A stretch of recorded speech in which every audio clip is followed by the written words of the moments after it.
Ladies and gentlemen, it is time. Grab a cold one, crank up the volume, and join the show.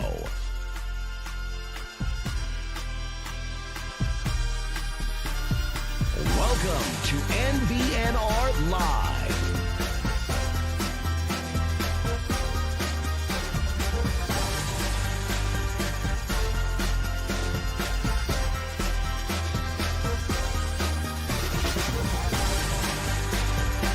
And here we go. It's no block, no rock. We are No Block, No Rock. This is Cornhusker Counseling. Happy. We're happy. I don't know this feeling. I'm not familiar. Fellas, 4 years into the inception of NBNR podcast, and we are going bowling for the first time. Oh, wow. Take a moment of silence. Yeah. All right. Yeah, that's good enough. Brilliant. Come in, take a seat. Welcome to your appointment.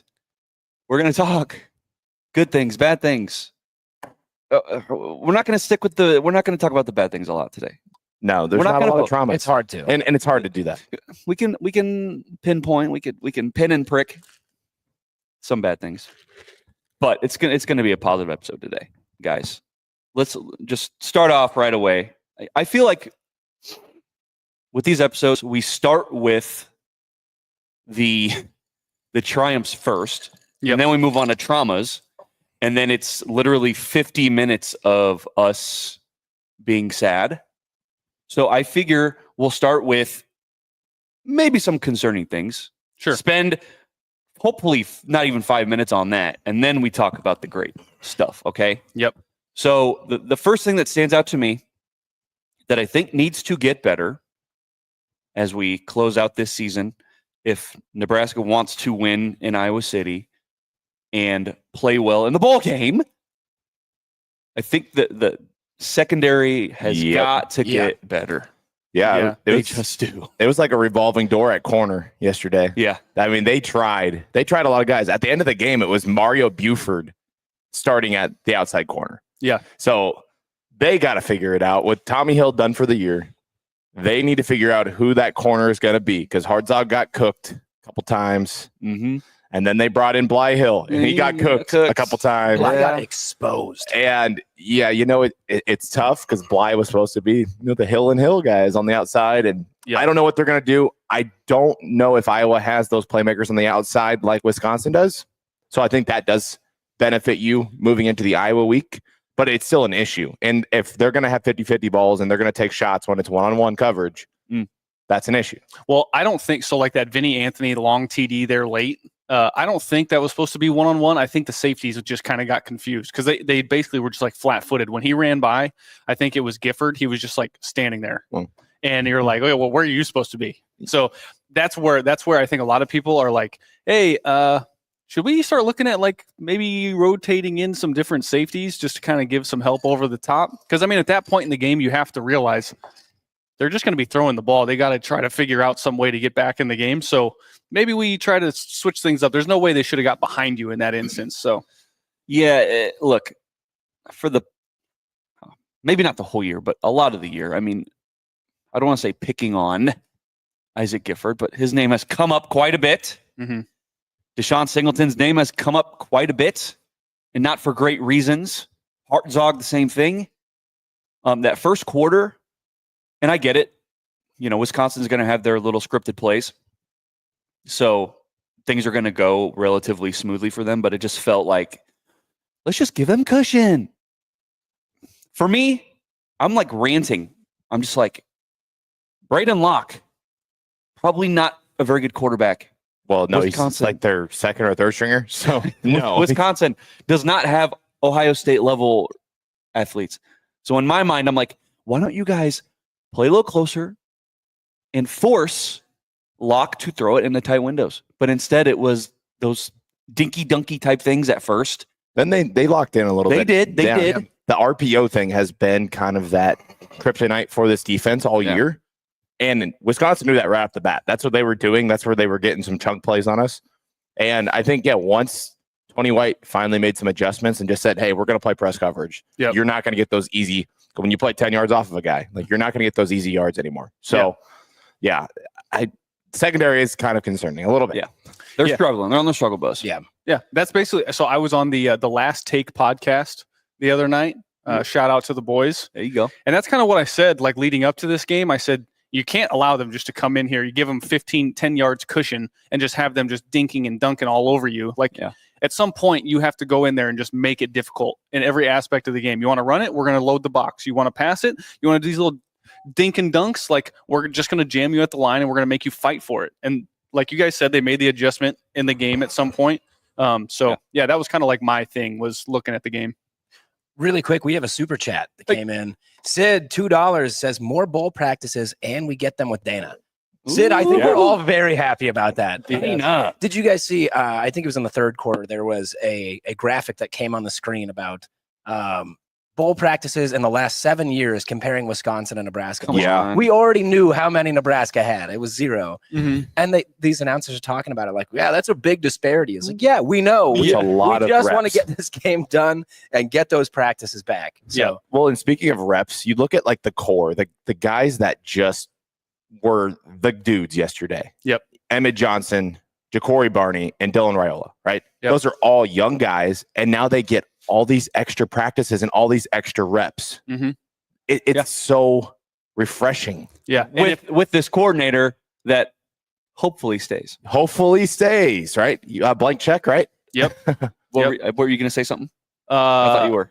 Maybe not. Yeah, well, I was just going to say, like, Dana had that performance with the team yesterday after 2 weeks of practice. So any extra practice you can get leading into next year, if he stays, is like gold. Gravy. Well, into a bowl game too. Bowl game, guys. Yeah. We're going to a bowl game. Hey, just one more thing that stands out that I think needs to be better with 1 game left or 2 games left now.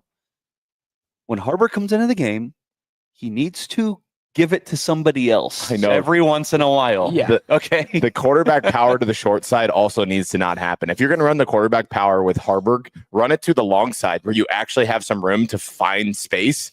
The short side thing, I think we've ran that quarterback power 20 times this year, and I think we have minus 20 yards. It's just not. Well, it's just you see Harburg shutting out there, right? He's a big dude, big athletic dude. Yeah. You know, he's a freaking tree of a human. Okay. Yeah. If you're the defense, you're like, okay, he's coming in. He's going to keep the ball. Yeah. Yes. You're not fooling anyone. Right. And listen, next week you will see Heinrich Harburg throw a ball downfield. You will. You know, because he has not yet. He just hasn't. They go in. Everybody says, okay, he's going to run. He runs, and then Dylan Raiola comes back out, or he's already on the field.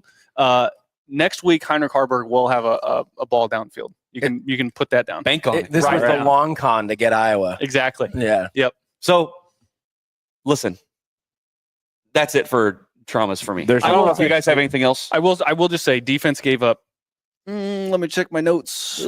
They gave up 409 yards. That's not So great. if you were to tell me leading into that game that the defense were going to give up 409 yards, knowing what we know about what the offense was all year, I would have told you we were about to get our butts kicked. Breaks beat off. Yeah. So they gave up 409 yards, which isn't awesome. And I saw some other people just kind of talking about like the tackling work was kind of shoddy at times. Sure. Shavers. And some really weird like Angles.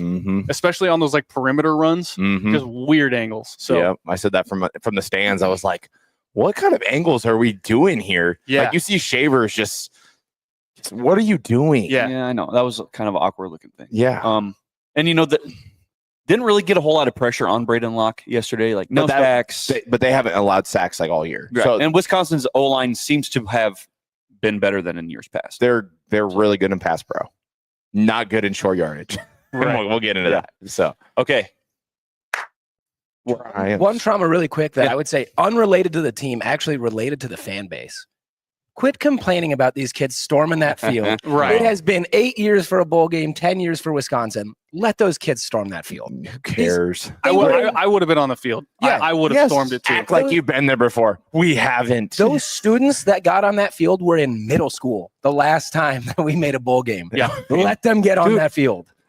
We've been talking about how it's been almost 8 years since a bowl game, and are the fans apathetic? Right. The last thing that this program needs is apathetic fans. And then those very same people are like, oh, no, don't storm the field. Dude, get over it. Have fun. Have fun. You live once. Yeah, take down a goalpost for all I care. I mean, like Connor, to your point, like there's like multiple generations of people that have never seen us with any sort of success. It's always lose. Like the folks that were storming that field yesterday were busy making book covers in middle school the last time that Nebraska made a bowl game and showed any sort of like promise leading into the next year. Yeah. So yeah, storm the field, enjoy it. Like I saw a bunch of people. I did see a lot of people saying like, "Oh, you guys just beat the worst Wisconsin team that we've had in 20 years." It's like, guess what? You guys are 10 games straight against some of the worst Nebraska teams that this program has ever seen. So like, tell me more about it. Right. Yeah. The last time that we beat Wisconsin, Dylan Raiola was in second grade. Jeez. Put that into perspective, and then tell me that it's not okay to storm the field. Yeah. Let the kids have fun. Let this fan base have something, because we've talked about it. We've been carrying this program through mediocrity for so long. Give us something, right? We got something yesterday. Yeah. And this weekend. People are they're making memories out there, man. Yeah. These are things. We stormed the court for basketball, and yes, it's lower standards for basketball. Yep. But that's something I'm never going to forget. Nope. Yeah. Okay? It's just not. And so let people make memories. Let people have fun. They're taking pictures. James Williams taking a picture with the fan, all that. The players want you to do it too. Right. Yeah. Like, just have fun, for God's sake. On an unrelated note, though, there were a lot of premature storm fieldings. Field storms yesterday. That was correct. Like, Arizona State. There was another one. Arizona State took down a goalpost, and there was still time on the clock. With 1 second left on the clock, and they had to wait for them to put it back up to finish the game. Yeah, there were like two yesterday where they had to like evacuate the field just to finish the game. Yeah. It's wild. Yeah. So shout out Husker fans for waiting until the clock ticks 0. Yes. I think, though, that's because we've been hurt so many times that it's like, this game is not over. I don't care what the score is until we see zeros up there. I saw that meme of it was like Rule as a bowler and his eyes are all crazy, you know? Yeah. And I showed it to this guy that sits in front of me in the stadium, and it was like it was at the 4-minute mark. And he's like, don't show me that again until that clock hits 0. I was like, you know what? Yeah. I'm enjoying myself. It's okay. We're going bowling. Okay. Triumphs. So you guys, first of all, like Nebraska athletics as an institution this weekend. Man. An absolute wagon. The best in 10 years. Best weekend of Husker sports in 10 years. Yeah, I said sport. I said this was the perfect weekend. Except women's basketball. It couldn't have been better. I mean, okay, it could have been one game better. Most every sport. Every game. Almost every game. But every freaking sport, there's a little thing called game control. Mm-hmm. Sweep Wisconsin on the volleyball court. Yep. Never in doubt. Basketball beats Creighton. Never a doubt. Never that game, doubt. No. Nebraska dominated that game. They dictated everything about that game. Held Ryan Kalkbrenner to 3 points. 0 field goals. Kalkbrenner had 1 field goal attempt until the point where there were 2 minutes. From 3. Yeah, and then there were 2 minutes left in the game, and he had 1 field goal attempt. Yeah. You know who had more field goals than Ryan Kalkbrenner?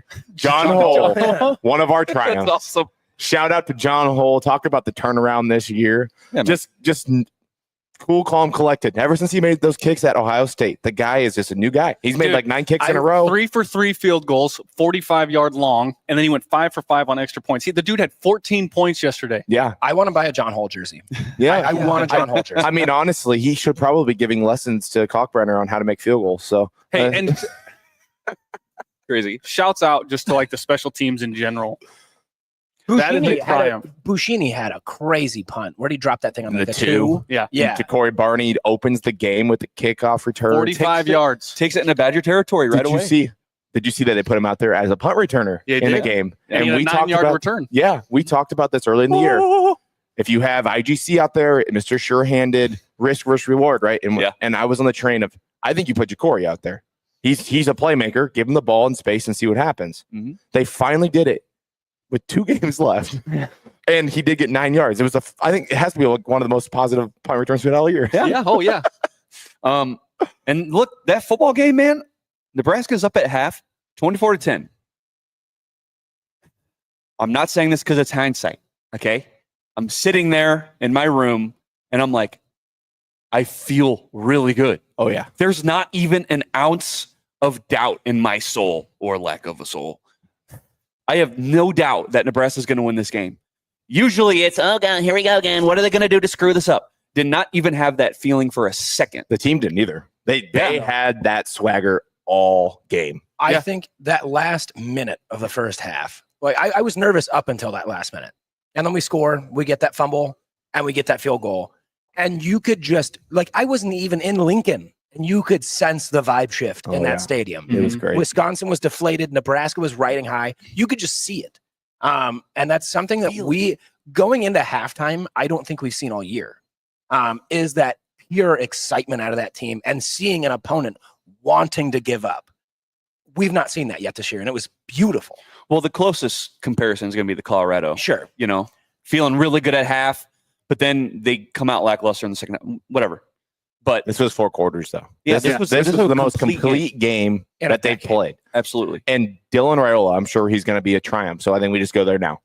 That was the Dylan Raiola that we saw at the beginning of the year. That's the guy that they hyped up saying this is a 5-star quarterback. He was making the throws again. Yep. And he had 2 touchdowns that were dropped. He could have had some even better numbers. Dare I say we saw vintage Dylan Raiola. We saw what could be Dylan Raiola. Yeah. So him and Dana, that could be a good relationship. Yeah. Well, and I mean, that offensive line gave him so much time. Like 0 sacks, 0 tackle for losses allowed by the offensive line.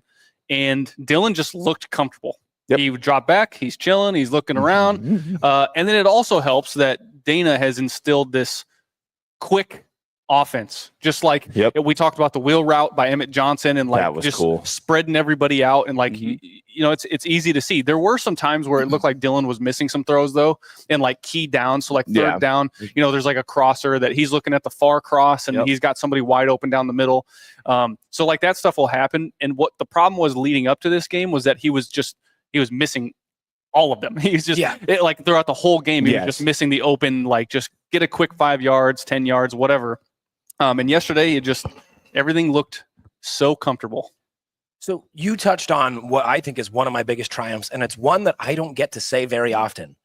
The O-line, 0 tackle for loss in an entire game against Wisconsin, who like historically is very good at getting into that backfield. Yeah. So huge props to the O-line. Well, that's in pass pro. The run blocking was another thing. Yeah. I mean, they created massive holes for these running backs. And Emmett, that was a different Emmett. We have not seen this. Jared, we talked about this, I think, last week, or maybe it was this week. You said, how'd it go? I don't remember this conversation exactly. You apparently were right. But Dowdell did get 3 touchdowns. So he did. He asked me, he's like, hey, do you think that Emmett or Dowdell is RB1? Like, who do you think is the better back? And I said Dowdell. He's just the most consistent guy we've had. He can read the hole. He's not going to make anybody miss, but he's going to get the yards that are there. And Jared's like, I disagree. I think it's Emmett. I just think Emmett's a more complete. Yeah, he's more of a complete back, is what you said.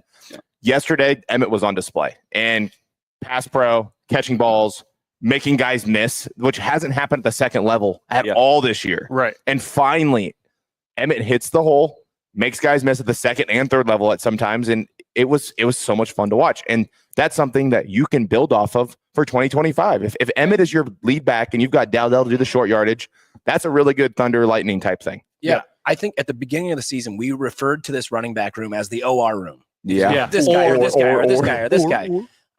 And I think yesterday was a really good example of how that can be done. I mean, we talked a lot about how previously we had a different offensive coordinator and we were switching running backs in at points that just really didn't make sense. But I think we saw Emmett and Dowdell like working with each other. It was competent play calling, getting these guys in situations that they are meant to succeed in. And holy cow, it worked. Well, I mean, like you look at any NFL team on Sunday, and it's usually like, okay, one back is getting you to the red zone, and the other one is sealing the deal. Yeah. Boom. And that is exactly what we watched yesterday. Well, okay, so we're talking about the O-line and how they were making holes. Yep.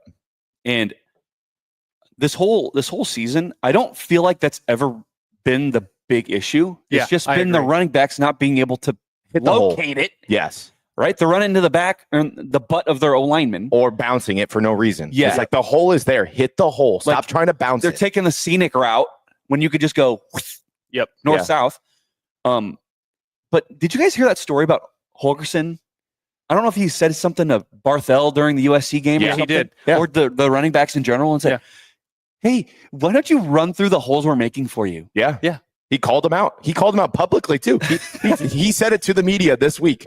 He literally called out his running backs, his running back coach. He called out his receivers. Yep. No block, no rock. I mean, he was literally out there just saying, the plays are there. Run through the hole. Make it It's happen. right there. What are you doing? Does it take a different voice to do that? It takes someone who's a lot more blunt. Yep. Sometimes you need someone in your life to go, you're being an idiot. Yeah. Yeah. Be better. Run through the hole. Suck less. You're a 6 foot receiver. You're 6'4", 220 pounds. What are you doing? Block the guy. What shocked me was he's like, it's embarrassing. It's embarrassing. Yeah. You're embarrassing. You got Jamal Banks and Isaiah Nair looking in the mirror like, oh shoot, I'm embarrassing. And then Banks has like the best game that he's had all year. He did. Blocking. Yeah. He sealed 2 touchdowns, I think, blocking. He caught one, which was an incredible catch. It was. Yep. Mm-hmm. Listen, if we're going He to dropped call, one, though. he did drop a touchdown. Yeah. But listen, if we're going to call guys out, Yep. If we're going to not say Ford didn't block, we're going to say Jamal Banks didn't block, right? We're naming names. We have to acknowledge when they do their job. They did their job. And Jamal Banks did his dang job. He blocked. I mean, geez, I can think of like 3 times in my head alone where I'm like, whoa, Jamal Banks is like downfield and he's like, I'm not saying he's like holding the defender, but he has control of him. Yeah. Like, whoa, this is great. And it leads to the Dowdell touchdown, like the Chancellor Brewington crack block that he has. Let's go, man. That's what we need, man. And Hogerson, Holgo the Hope, you know, the Dana difference. The Dana difference. I like it. Well, Print the shirts. The Dana difference. Here's the thing. We've got this McGuire who's a very young coach, and he's trying to coach receivers that are pretty much the same age as him. And you've got a guy like Dana Hogerson that walks in the door who specializes in coaching receivers and quarterbacks. And what 2 things have progressed in the 2 weeks that we've seen Dana call in plays? Quarterbacks and receivers, and running backs. He called out the running backs too, but the guys are doing their job at a higher level. And I'm not on the train where it's like, okay, you got to get McGuire out of here, because I think having a young coach like that to be able to learn from a guy like Dana would be really beneficial. Yeah, sure. And even keeping Sat on staff. I don't know how you guys feel about that, and maybe we talk about that on our podcast, but it's one of those things. It's like, okay, Sat is a very young, inexperienced play caller. And if you're able to just sit back, coach tight ends, and watch a guy actually call a game and understand why he's calling plays at those situations, I think it helps. And it still goes with the rule. I like to develop coaches and players. Yeah. So we'll see. You want to know what concerns me? Is we talk about that Dana difference in 2 weeks. Yeah, I know. Yeah. I know what you're going to say. Don't say it. We could have fixed this at any point. At any point. Well, you know what's crazier is he was actually here in the offseason. Yeah. And it never got done. Imagine if they would have hired him in the offseason. It's just, I'm happy. I'm happy with where we're at. I'm happy that it appears that we are fixing the issues that we've been spending the last year and a half complaining about. That's great. But very happy to do that. And listen, but now I know we could have done it at any moment. Only. Yeah. I'll say this though. Like, I am on the board of like, hey, the players do need to execute. Mm-hmm. And I'm sure there's some really good things that Sat was doing and calling good plays, and things just weren't working out. So I'm not so far as to say like, oh, it's the Dana difference. Like we're totally fixed, like all this other stuff, because at the end of the day, I do agree. There are some things, it looks totally different. Yeah. In the last 2 weeks, things have looked way different than prior. But you've also got a Wisconsin team that is not good. They're not good. They're not good. And here's the thing. They could come out against Iowa next week and just lay an egg. They really could. They could come out on Friday, and the offense could be spinning because Iowa has a better defense than Wisconsin does. Mm-hmm. I'm interested to see how they look against Iowa. Yeah. But I think that it's never been a talent issue at Nebraska. We've got more talent than a lot of teams that we've been losing to for years. Mm-hmm. Yeah. Nebraska's going to have the talent advantage on the outside, and they're going to have the talent advantage, I guess, with our running backs. They're going to be able to make guys miss. Yep. So we'll see how the offense looks. Now, Iowa definitely has an advantage in the running back position because they've got 2 dogs at running back. Well, look, you said Wisconsin's not a good team, and so this is true. They are just not good. but we made them look not good too. Yes. Sure. Yeah. Right? How many times have we said Nebraska's the get right game for everybody? And Everybody. whatever your weakness is, play Nebraska, you're going to do a complete 180. And that's going to be your strength that day. That was USC. We finally did the thing. We won a game against a team that everyone said wasn't good. Mm-hmm. Yeah, we did it. Yeah. Come on. It felt so good. And to hang 44 on them, 44. like that is just. And here, Mike and I talked about this before we went live. There was at no point in that game that I feel like, oh, we're just like not going for it. Where They weren't conservative at all. All of a sudden, you get these like 3 and outs where you just run right into the back of somebody, or you have 3 incompletions in the whatever. It felt like the guys were all just like in attack mode from the very first play all the way to the last play. It just felt like we were just going for it and getting after it. And we said, no, to hell with these close games. We're going to make it so it's not close. We're just going to go after it and get after these guys. It's been a while since I feel like I could say that it was the foot on the throat mentality. Like, no, we're not going to let you get back up. We're just not going to allow that to happen. Yeah. And then another thing that I was very confused about was with yesterday. I didn't know we were allowed to have a score that started with a 4. I saw that once this season, and I thought they messed up the scoreboard. But seeing it again, we can do that. Yeah, you're allowed to against a Big Ten team. I know. Like, it's just wow. It's just when you watch this offense, it looks alive. Yeah, there's like life to it, right? Yeah. You have people moving before the snap. You have Ja'Cory Barney moving around, and he was doing that a little bit with under Sat, but this offense just looks like there's a method to the madness. You get a guy like Hogerson come in. A few weeks ago, we were complaining about how Rule has made these kind of peewee hires. Yeah. And how he needs to go get a Chip Kelly. Like Hogerson is I think he's on that level. Like this is a former head coach. He has a very solid resume. Mm-hmm. Like he is highly regarded in the sport. Okay. This isn't a buddy hire. Not at all. It's not like Rule and Hogerson were that good of buddies. Like, let's just be real here. They have the same agent, and apparently their wives are friends in some way, shape, or form. But at the end of the day, they've coached against each other. They've never been on the same staff. Like, Hogerson is a bona fide coach, and he's your OC. Yep. And we were kind of begging for that. Like, we want a Chip Kelly-esque guy to come and run this offense, come and run this defense. And when you watch this offense, it seems like things are being stacked on top of each other with a purpose. It's not just, there's a wall, let's see what sticks. Yeah. You know? Yeah. And I think there's comfort in what was going on yesterday. So I would imagine 3 games ago, if we ran a 25, 30 yard, go route in the corner of the end zone, and then we ran that exact same play again, and neither one of those 2 worked, I would have been, what are we doing? Right. What are we doing? But there was comfort knowing that, like, hey, there is a good chance we actually get it on 3rd and 10. Yeah. And then we did, and it ended up in a touchdown. So, like, there's a certain comfort to how that game played out yesterday, and then what we would have questioned in the past, which would have been that those 2 like go routes. I think it was to Nair. I think it was to Banks first and then Nair. And neither one of them were complete. I think that's the one that they looked at, the Banks touchdown. They looked at, and it was out of bounds by like an inch.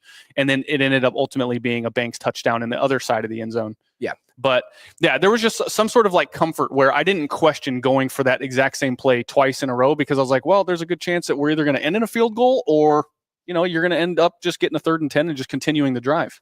Yeah. Yeah. It doesn't feel hopeless. Right. But go on. I need every bar, arcade, restaurant, putt course, whatever in the city of Lincoln, Nebraska, to ban Dana Hogerson right now, because I need him bored again next season. Yeah. I need him bored again next season. I'm very surprised. I'll be honest. When we brought Dana in, I was very apprehensive. Just because I thought, like, he's a West Coast guy. I don't think we're going to like change the air raid that quickly. This is kind of a get right. Like, we got a couple of weeks here to get bowl eligible. Like you guys just said, everything I'm seeing out of Dana is just beautiful. Yeah. And it makes me feel good. And I'm not used to this. And I want to keep doing it. I want to keep feeling this way. And we have a commenter in the chat who's like, well, finally, you guys are positive about something. I'll just say, winning is good, actually. Yeah. And believe it or not, it's kind of nice when you win games. This is what happens when you actually win games. Well, not to mention, like, what are we supposed to do when we do a show? We do a show every week. Every week for 4 years. Every week. And sometimes 2 times a week, like when we do this. What are we supposed to say when Nebraska gets their butt kicked? What are we supposed to say when it doesn't look good? Sugar-coated. Are we supposed to pretend and tell you guys that everything is going to be okay and this and that? No, we keep it real. There are a lot of shows out there that will tell you everything is okay. Oh, it's just not going to be us. It's not us. Listen, it's ridiculous. Like how many times have we, whether it's a win or a loss, what are our eyes telling us? And yesterday, our eyes saw very good things. Sure. That's all we're doing here is we're telling you what we saw. Yes. Like if we would have saw bad things, we would be talking about the bad things. And we did talk about the bad things. We already did. We already did. It was short and sweet. There wasn't that many to get hung up about. So yes, now we're talking about the things that we saw that were good. Yes, because it was a good game. Speaking of Dana, do you think that Memorial Stadium maybe did a nice impression on Dana too? He's like, wow, I could coach here. This is pretty fun. Oh man, if they stormed the field, this and that. Watching the broadcast, Matt Rule and Dana were just hamming. They were hamming it up, dude. Oh, dude, it was a love affair down there. I didn't see any of it. Yeah, they were high-fiving, dapping each other up. I mean, they were chest bumping. I mean, it was magic. I love it. So, question. They're hamming it up, right? They're having a good time. Yeah. Were they having a good time versus UCLA? Probably not. Well, he wasn't Probably there. not. Yeah, he wasn't. Well, I'm saying like Rule wasn't. No, Rule wasn't. No, it was embarrassing. Were they having a good time versus USC? Were they hamming it up and giving each other high fives and go, yeah, baby? No, they weren't doing that because bad things were happening. Yeah. That's kind of what we're doing here. Yeah, we're hamming it up because they won. They won the game, and it was a respectable victory. Yeah. You beat a team you haven't beat in 10 attempts in over 12 years. Yeah. Let us enjoy ourselves. I'm sorry, Kent. You know, I'm sure You start your own podcast called Rainbows and Sunshines, okay? How much you want to bet this guy is one of those, why'd you storm the field? Oh, guaranteed. How much you want to bet? Guaranteed. Huh? I did. I really enjoyed that Rule and Dana's high five they got put on the broadcast is a high five that only 2 older white men can do. It was very awkward. It was very white. You could see the joy in their face. Like it was very genuine, but it was like this. It was amazing. Yeah. It was very, very, very white. What other triumphs we got? I mean, this game was great. We're going to a bowl game, guys. We're going to a bowl game. I'm still trying to tell myself that. Well, you know, I'm just thinking about the offense. And before the episode started, before our counseling session started, we're talking a little bit about the usage of certain tight ends. Yep. Thomas Fidone has had unfortunate things happen to him. Yep. Physically. And yesterday, he jumps, false start. And ever since then, I don't recall seeing him going back on the field at all. No. And to me, I have to equate that to, well, Hogerson doesn't want him on the field because he made a mistake and he's punishing him for it. Well, and Sat's his coach. So it could have been a Sat thing too. Could be. So you can't blame Dana either. It could have been Sat. It could have been Rule. It could have been one of those things like I'm setting the standard. The standard is don't jump off sides. You're at home. You're at home. It's like, what are we doing? And the lack of usage of Fidone. And if you notice, guys, even versus USC, what was Fidone mostly used for? You guys remember? What did Hogerson want Fidone to do versus USC more than anything? Block. Yeah.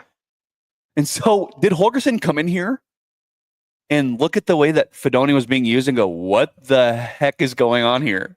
Why are you throwing to this guy? Is it moving that well? And why is he going left and right? What is going on? Sat, come here. Coach Sat, come here. What is this? Yeah. Well, you know, like, is he calling him in the office and going, what are you doing with this 24 guy? Because, you know, he doesn't know his name. Right. Hogerson doesn't know anybody's name or didn't. What's 24 doing? Why is he doing that? I can hear his knees through the. Anyway, sorry, go. Yeah. I mean, I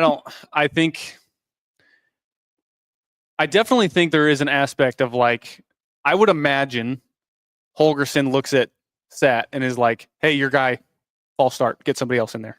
Like, I think there is a pressure on everybody. So now you've got Matt Rule. He brings in Hogerson to like, hey, fix this. Right. We need help. And so Hogerson walks in and says, he's looking at all the position coaches, running backs, wide receivers, tight ends. And he's like, hey, if your guy's not producing, if your guy's making mistakes, he's out. Because this is what I said on the Last Take podcast with the boys, was I said, Hogerson has the benefit of not having any sort of emotional connection to a single person on this team. It's great. He comes in and he says, you're not doing your job. You're wrong. You're embarrassing. You need to fix this. You're embarrassing. Whatever. Like he doesn't even know your name. Yeah. He doesn't even know your name. He can come in and say, look, dude, you're not good enough. And any criticism that he has of you as a player, you can't take it personally. He doesn't have a relationship. All he's doing, he's just watching the film. Yeah. Like us. Film what we see. Here's what I see. I don't know you. I didn't recruit you. I don't know your mom and dad, right? I never recruited you. You're not doing what you're supposed to be doing. What are you doing? Yeah. You're not playing. You can't get all on your feels like, oh, he hates me. No. He doesn't even know who you are. He doesn't know who you are. He doesn't know what your mom's name is. He doesn't know anything. There's nothing personal about it. He sees your number and he sees you not producing, or he sees you making mistakes. And it's like, hey, number so-and-so, you're out. It's accountability. And not only is he doing that with his players, he's doing it with his coaches. Yeah. And here's the thing. If Dana Hogerson stays on staff, you got to think that OC gets a say in who his assistant coaches are. You bet. Right? Mm-hmm. So all these coaches are coaching for their jobs. Mm-hmm. And so if you're sat and you have a tight end that jumps off sides and ruins a drive, sat probably had to make some decisions he didn't want to make. Yeah.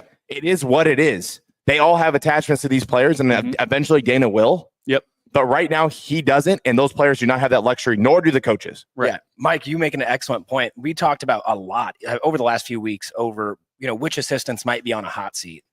Dana comes in, and there is a fire under everyone now. Yeah. I love that. But everybody is like, this is kind of a weird thing, because I feel like people are on their toes, but they're not necessarily playing scared. Like this is a good thing. Like Dana's come in and said, enough of the horse crap. You guys have been putting up with this horse crap for almost 8 years. This is why you keep losing, because you have this guy that's making a mistake and you're just leaving him in. You're not replacing.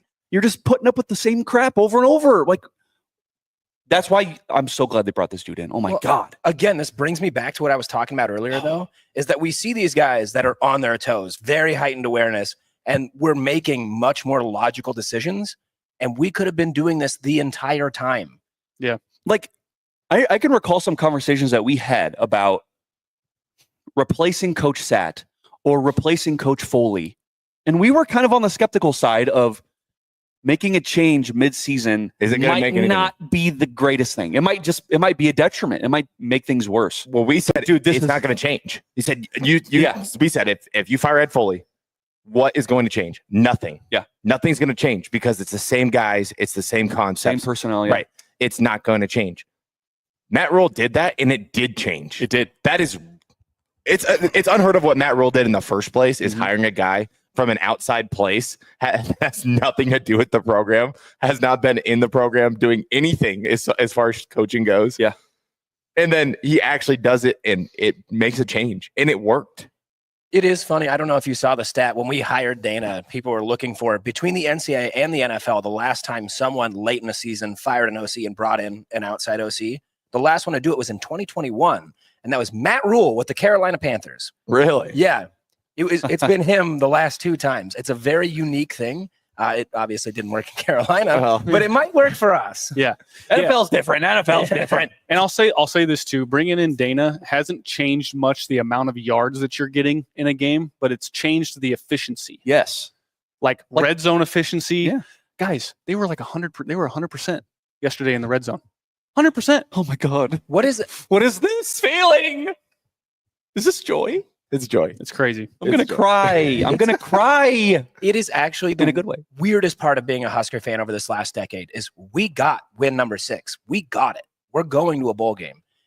It's the next day, and I still feel like there's some shoe that has to drop. Yeah. Like, I genuinely. No, don't feel that way. It's weird. No. I'm this joy. I'm not used to it. Yeah. It feels like something's wrong. Yeah. Well, now that we've made a bowl game, I think we'll cancel NBNR and we're done. Yeah, we did it. It was a fun 4 years, guys. Yep, that's it. Nice knowing you. But like, okay. Talk about Hogerson, tight ends. Someone did have a comment about tight end. Go on. Nathan said, and the same RPO thrown to Borkature goes for a big play and a first down. That is a struggle for 24. Yeah, he was talking about Bork was able to catch an RPO in space, move left to right, go up the field, get a first down. Like, those are plays that we saw earlier this year that weren't making progress. They were going sideways and not north and south.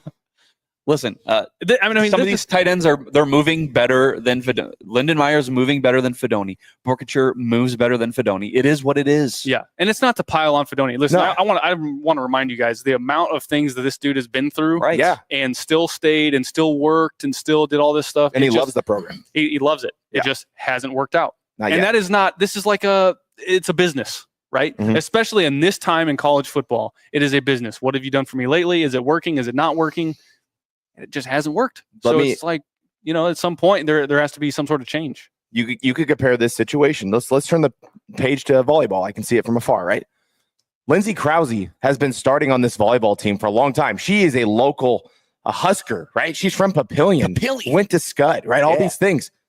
She got benched for somebody else. Yeah. Like, it just happens. It's a business. At the end of the day, all sports, they're an X's and O's and a winning business. You have to win games. Yep. If they give you a better chance to win, it doesn't matter where you're from, how much you love a place. Mm-hmm. If it's in the best interest of the team, the changes have to be made. Yep. Well, and this kind of just makes me think my own personal rabbit hole in my mind. That's a scary place to be. Don't go in there. I'm not. No, I will not. We stay far You're not crazy. From there. You're not crazy. But it's like in my mind, am I thinking these changes, have they only been made because of the Hogerson hire? Like, if it was still sat, like, would we still be sitting here talking about changes that they needed to make and they just never made them? Or like, we would still have running backs rotating like crazy. Yeah. And our wide receivers still aren't blocking. Like, all these good things that have been happening these last 2 weeks, we'll say, is it only because of Hogerson? I'm going to boil this down and make this I'm going to oversimplify it. Please do. Yes, it is because of Dana. Yeah. We've been complaining about this for an entire season, and maybe a little bit more than an entire season, and nothing's happened. Dana comes in and suddenly we look well polished, we look put together, we look confident. Yes, I'm sorry. I can't attribute it to anything else. Yeah. What if only they would have made this hire earlier? We're making a bowl. Where are we going? Real quick. We did have a comment in there. Oh, we do. Go ahead. Yeah, real quick.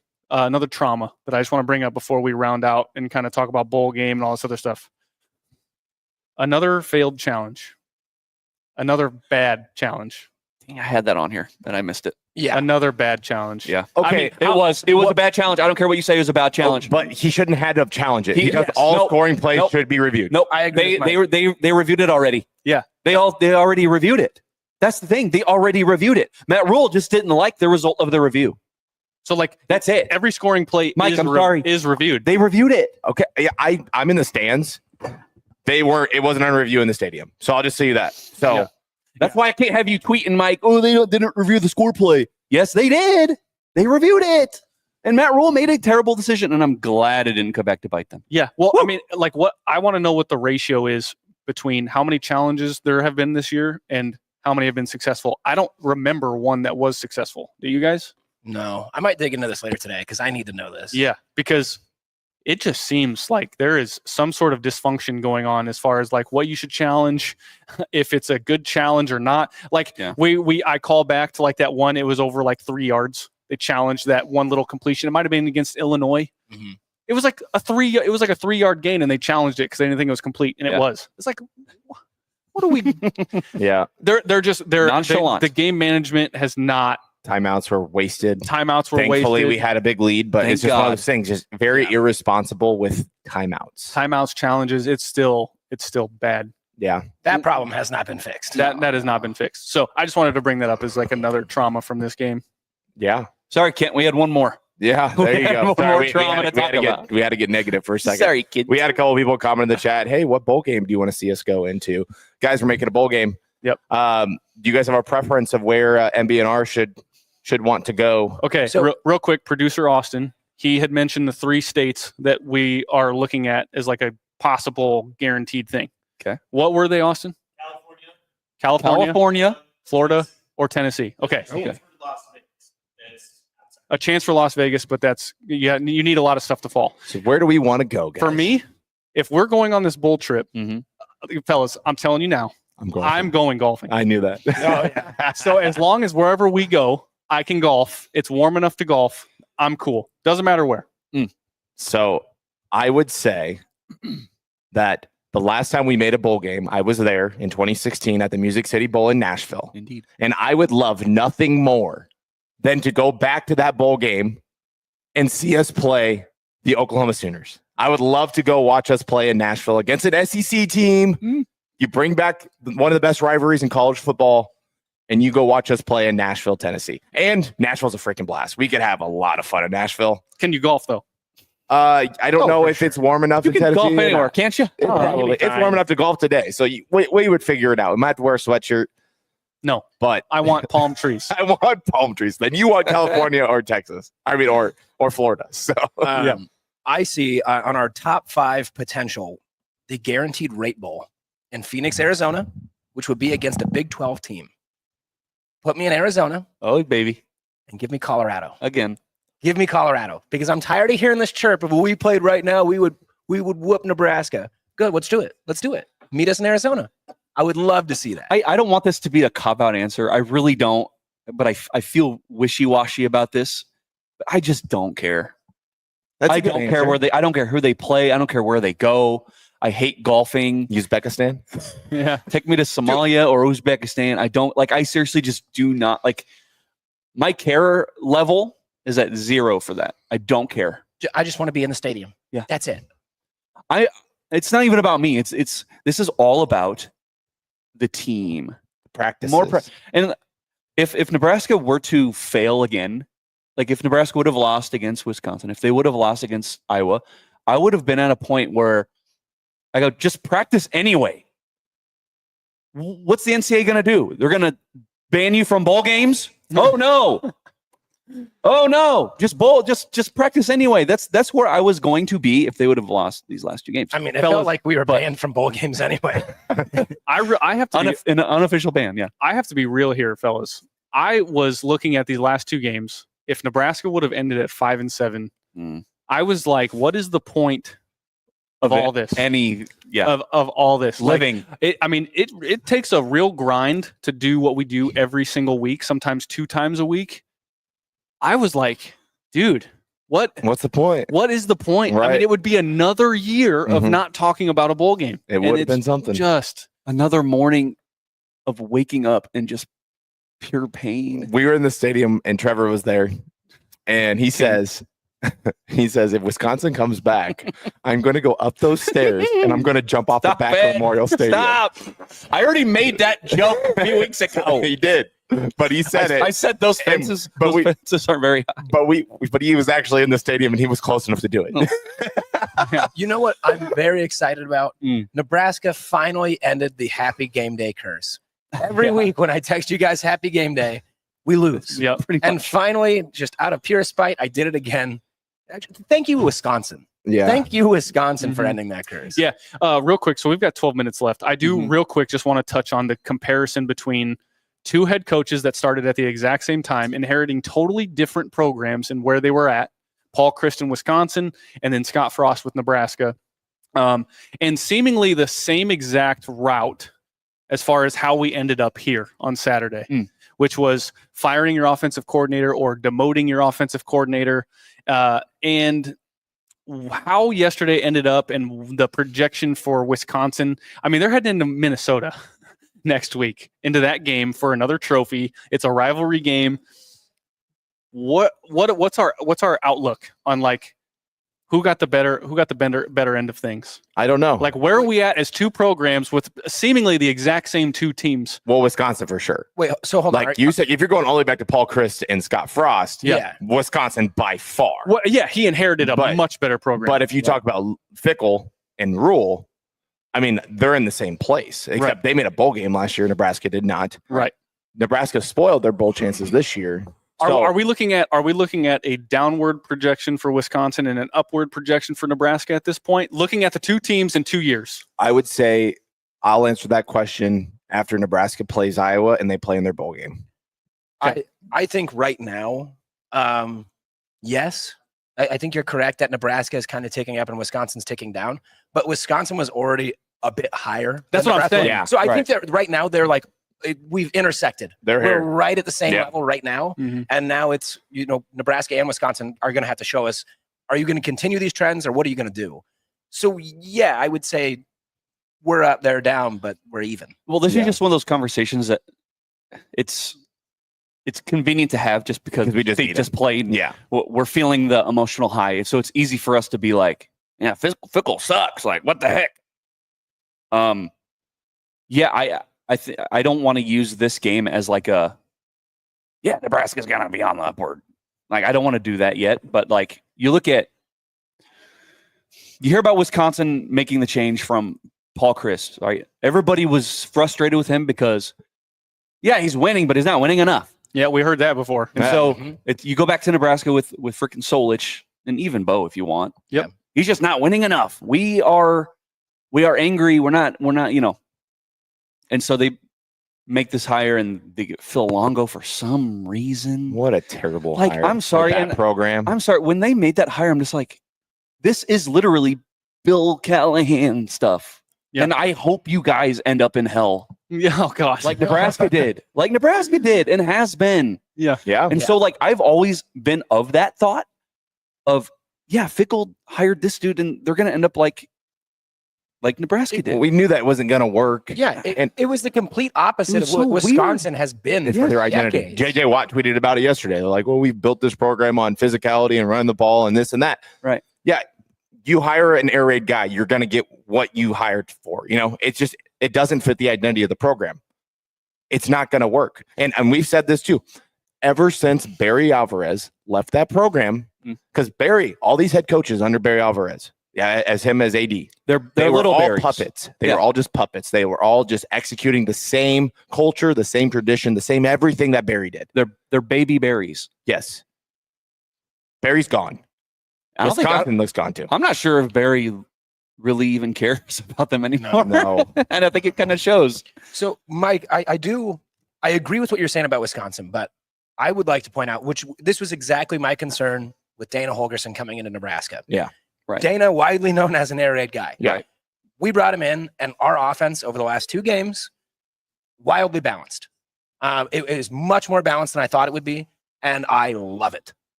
It's so you're not always going to get what you see on the surface. I think Hogerson, obviously, I'm not even going to put Longo in the same room as him. No, not yet, at least. No, not at the moment. We'll see. I mean, here's the thing, though. People they'll dog Hogerson and say it's going to be air raid this, air raid that. Go look at the offenses that Hogerson has ran in the past, and if he's had a good running back and stuff, he has been very good at running the football, and he has been in the top 40 in rush offense. So you can say that.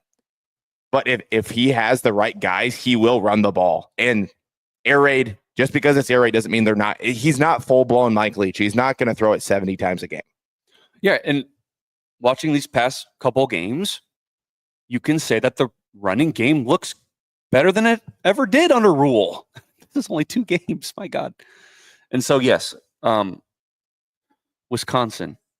You hear a lot about how Nebraska has a lot of pressure, right? Right.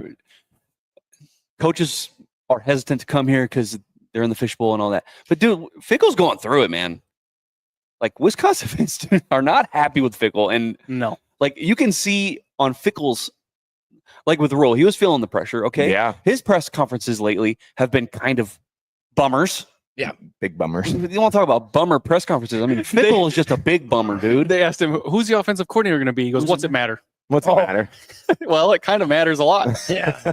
That's, I actually wrote down a timestamp that perfectly encapsulates how Luke Fickle is feeling right now. If you go to the 4th quarter at 10 minutes, 24 seconds left in that game, there is a freeze frame of Fickle who frowning almost impossibly hard. I had to stop the game and write down the time because I need to get that picture. It is just, I almost feel bad for the guy. I don't. He was like, but I almost do. He's like straining to make a frown. Like Yes. he's trying to frown. You know that saying, it takes more muscles to frown than smile. Like he was like going out of his way to be like, yeah, My man's burning calories on the sideline. bodybuilder. okay. So, yeah, I'll just say we won the time of possession, fellas. Pretty handedly, by the way, 33:07 to 26:53. Wow. Yeah. And finally, we win the time of possession and we win a game. Yeah, isn't that crazy? Yeah. I didn't realize you could do both. Thought we had to choose. Yeah. I mean, usually in the past, if we won TOP, we'd win games, but then we've been finding creative ways to win TOP and not. Well, that's because our games. drives took forever. Ever, and you still weren't winning. Well, hey, another thing too. So you have the Dillon underhand toss, right? Yeah. The Mahomes underhand toss to Bonner, and Bonner ends up fumbling. But hey, I'll say this, man. Nebraska answers back with their own forced fumble with Bly Hill. Yeah. Okay, and that leads to that strong ending to that first half, and like I don't want to say putting the game away, but things were falling in succession in Nebraska's favor. And again, it's just like it just doesn't happen for us. They made their own breaks. They did. They always say Nebraska never gets any breaks. We don't ever get any breaks, right? And we made our own. They made their own. They made their own breaks yesterday, and we won. We've been begging for that. You guys, go out there and do it yourselves. Matt Rule has preached. Make a play. Be the playmaker. You're the one out there making the play. Like even with the SAT conversation, we're all SAT. We're all Coach SAT. Right. Like if he looks bad, if people are giving him crap, it's because you're not doing what you're supposed to be doing. Right. And so I just want to acknowledge Nebraska made their own luck. Yep. And I'm so happy right now. I don't know. I can't put it into words like this elation. You know, monkey's off, man. Monkey's off. Yeah. No more. No more monkey. We've got about 4 minutes. We got about 4 minutes left. I'm throwing that freaking monkey off me. And I'm pinning him. I'm giving him the business. I'm giving him the business. You know what I mean? Like everybody, do you feel it? Do you feel like you feel lighter? Do you feel like you can kind of move or you can? I do. Because like I said, we've been doing this for 4 years every week. And haven't made a bowl game. We haven't been able to talk about any sort of success. We've seen 3-9. We've seen 4-8. We've seen 5-7. The best season we've got to talk about was 5-7. Yeah. That was so bad. I hope the team is taking today and enjoying what they've accomplished so far. And then tomorrow morning, 6-5 isn't good enough. We want 7-5. Let's face Iowa. We got till Friday. Let's get that 7-5 and really drive home that we're actually improving as a team. Yeah. Right. Hey, fellas, our off season for the podcast, which isn't technically an off season, it's just like time to just talk about the next year for 6 months, doesn't actually start as soon as Iowa's over. So that's kind of fun. We're on. Yeah. Right? We're so on. We're back. Yeah, that's weird. There's going to be a lot of episodes this season. Yeah. Speaking of Iowa, we are doing a live show for Iowa. There you go. It's a Black Friday watch party at Nebraska Brewing Company, one of our sponsors for the podcast. So if you're bored, we're going to have some live music. If you're like Dana Hogerson and you're bored, Yeah, come see us, do our live show, watch the game with us at Nebraska Brewing Company. Have some good beer and good company. It's going to be an all-day affair. Come play some cornhole. We'll have the game on the giant projector screen up there. We'll have beer. We'll have the live show, live music. I mean, it's going to be fun. So, yeah, make sure you guys stop on out. Yeah. we're going to have anything else there. We're going to have like a. Is there going to be food? There is food. What is it? It's barbecue. Barbecue. Yeah, we're gonna have some good pulled pork up there. Yeah, Good we'll have stuff, some man. pulled pork. Like, yeah, I think it'll be a fun Friday. So then you can save all your Thanksgiving leftovers for Saturday and Sunday. Yep. So you don't have to eat it on Friday. Nobody wants to eat the same food back-to-back days. So I don't mind it. Unless it's ham. unless it's ham. Yeah. And then other than that, you guys just stay tuned because we're going to the bowl game. Yep. And we'll have some like really cool news, hopefully, for you for that bowl game. So just stay tuned for that. Yeah. Otherwise, you will catch us on YouTube, Facebook, Twitter, everything. We're actually going live on Tuesday this week. So normally it's Monday, so it would be tomorrow at 6. But we're going to do Tuesday at 6 o'clock. And then, like I said, live show on Friday. But yeah, if you don't follow us already, make sure you guys go follow at NBNR Podcast. Same handle for everything. Go get yourself some merch. And we did partner up with Underdog Fantasy. So if you guys want to help out the podcast, All you have to do is download the app and deposit $10. Use the promo code NBNR. Yep. And you immediately get up to $1,000 in bonuses and bonus cash. Do it all. Let's go, man. That's all we got, man. Hey guys, we're going bowl bound. Let's sign up. Hey, can we get a 1, 2, 3 going bowling here? Ready? 1, 2, 3, going bowling. All right. Feels good. Hey, I'm one of your hosts, Jared Hall. Mike Delaware. Connor Cavlack. Kyle Byers. See you on Black Friday.